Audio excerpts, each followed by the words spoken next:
8 years after Changi, here we are. Buhari is leaving. This is what Buhari has done in 8 years. This is what he has as his record for coming back as Nigeria's civilian president after being military head. We start from what he promised he was coming to do. He was coming to terminate corruption. He was coming to terminate insecurity.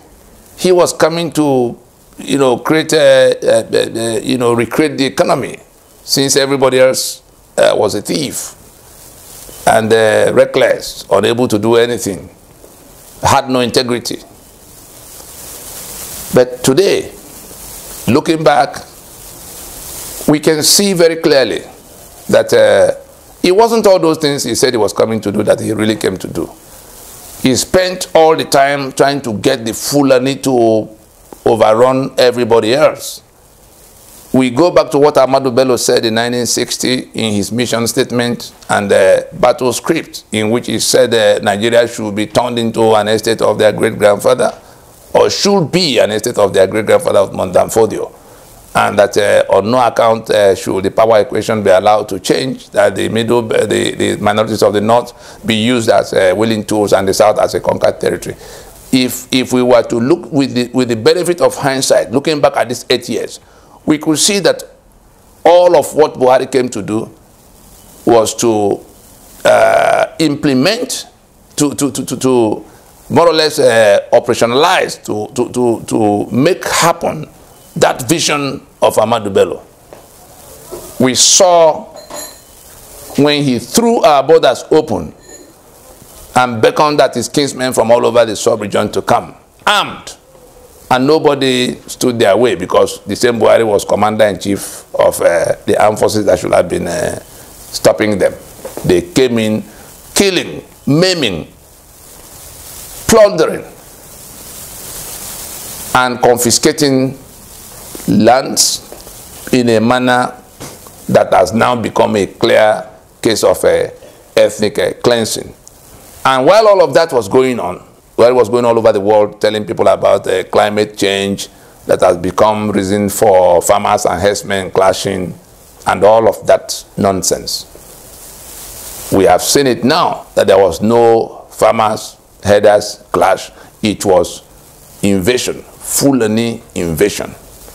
And the Global Terror Index was quick to pick them up as the most Fulani herdsmen, fourth most deadly terror network. So, Buhari, grand patron, life grand patron, Miyetti Allah. Miyetti Allah that takes responsibility for the, will I say, the exploits of Fulani herdsmen. So, in all, Buhari is the champion of the terror that have been unleashed in the name of Fulani herdsmen. That's one item of a score. We come to the question of corruption. Where are we with corruption now?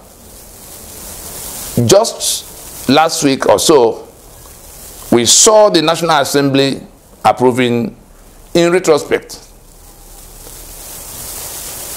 approving 22 trillion or so. I think it's even more than that. I think a little more was added.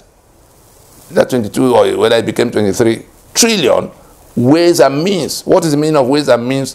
Monies taken without authorization from the Federation account between Buhari and his handmaid, Godwin Emefiele, who we hear now has obtained approval for some kind of study leave.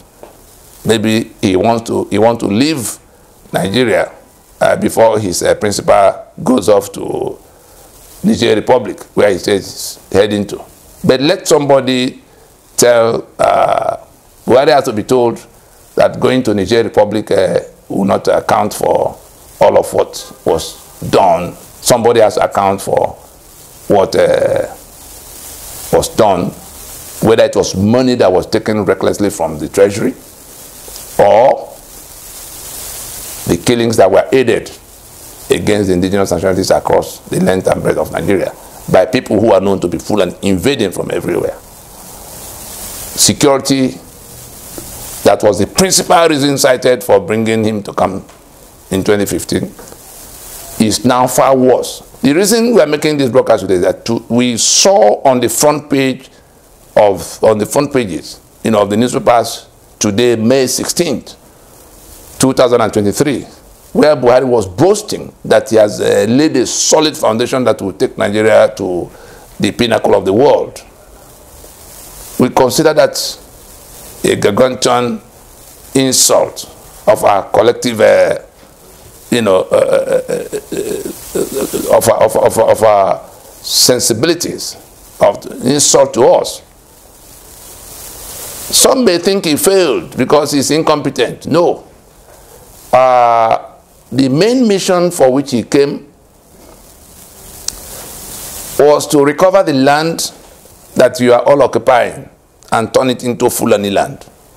We saw all of what he tried to do to impose Ruga. We saw what we did with the waterway bill. We saw grazing reserve that he even tried to use the executive fiat to reopen the grazing, that is, take people's land and hand over to Fulani as colonies across the length and breadth of Nigeria. That was what he came to do. Everything else is subsidiary. Everything else is in facilitation of that main objective. And so terror, insecurity at the level of terror, because insecurity can be between him and his Lai Mohammed errand boy of a spokesman. They compel the media to report terror as a banditry, knowing the difference. Well, we pray that those people who joined in that mischief will not themselves become victims of terror. On the day they become victims of terror, let them not let them be bold enough to call it banditry, because there's a difference. Bandits can be Yoruba bandits doing mischief in Nasarawa. Bandit can be Ogoni bandits, hijacking goats in Offa.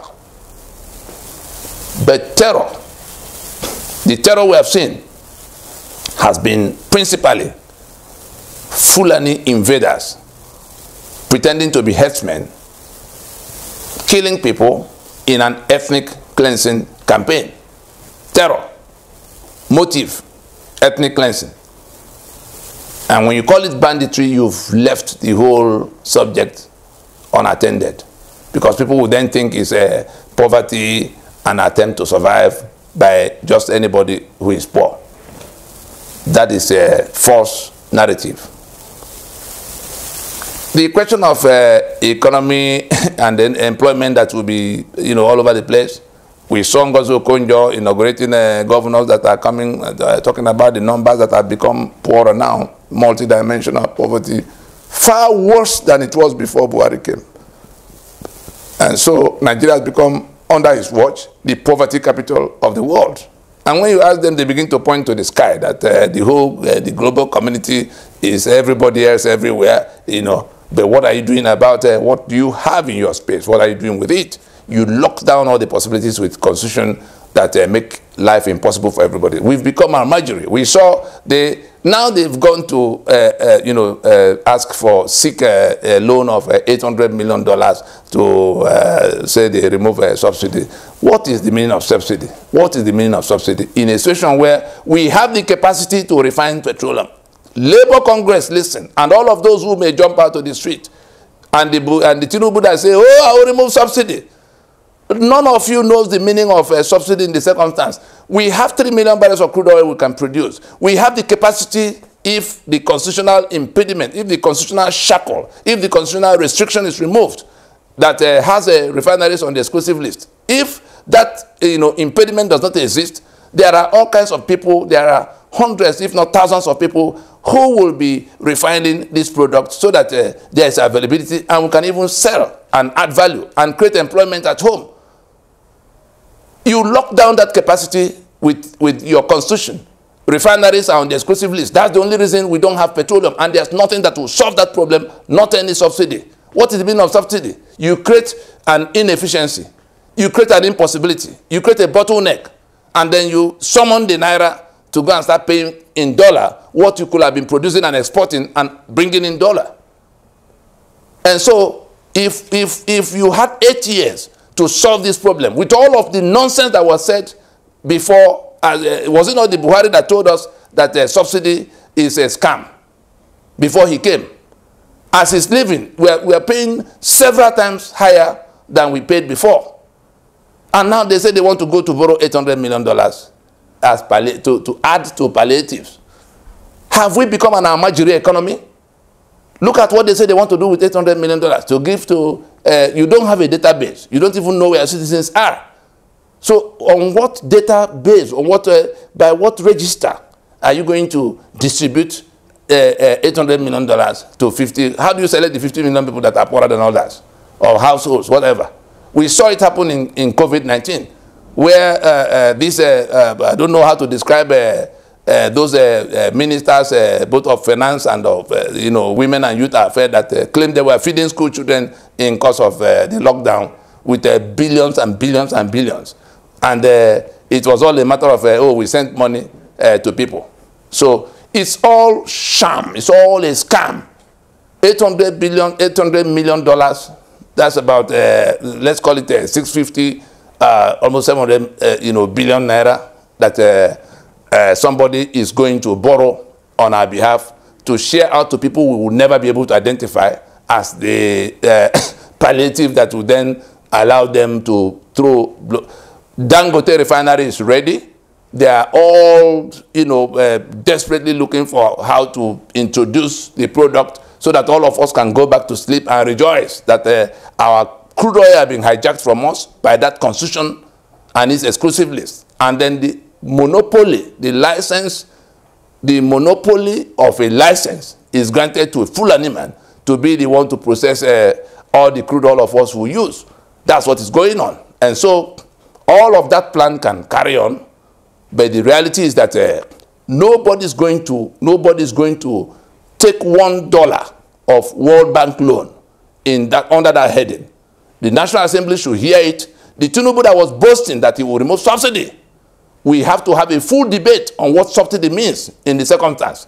If we do not, the labor union, the LNC and NUPENG and all the TUC kind of people, if you will not come forward for us to insist that that constitution that puts refineries on the exclusive list will have to be dismantled. If you do not want to partake of that, and every day you come and cry about subsidy that is to be removed, you are just deceiving yourself. The cure to the question of subsidy is to make product available locally. The crude is here. The capacity to refine is here. The only thing standing between that capacity and the actual refining is the constitution that puts refineries on the exclusive list. And there's no other solution that can be found. It's not the monopoly granted Dangote that will become the answer to that situation. Before you begin to stand around on the street and dance in the name of protest. So, everything is worse. And so, when Buhari is talking about the foundation he has laid that will now take Nigeria to high heavens, you failed woefully with the economy, failed woefully with the security, failed much more woefully with the question of corruption that is now being celebrated everywhere. Have we ever had when we begin to look at the corruption going on now, it begins to remind us of the corruption that happened when Buhari was oil minister under Obasanjo military headship of Nigeria. 2.8 billion naira grew wings and flew. The same Buhari, when he became head of state, we saw the case about 53 suitcases in which money was being changed the same way we saw here happening now with Mefele. Money was being changed, and then somehow 53 suitcases found their way containing money. under his watch. What corruption can be worse than that? We saw when he went to be PTF chairman, when Abacha concessioned the governance to him. Buhari is not corrupt, but he is always the confidant of the most corrupt. We saw what happened in PTF. Has it been matched since after then in terms of corruption that was walking on the streets? Afri project. And now we see this 22 trillion ways and means between him and Emefiele. $30 billion taken without authorization.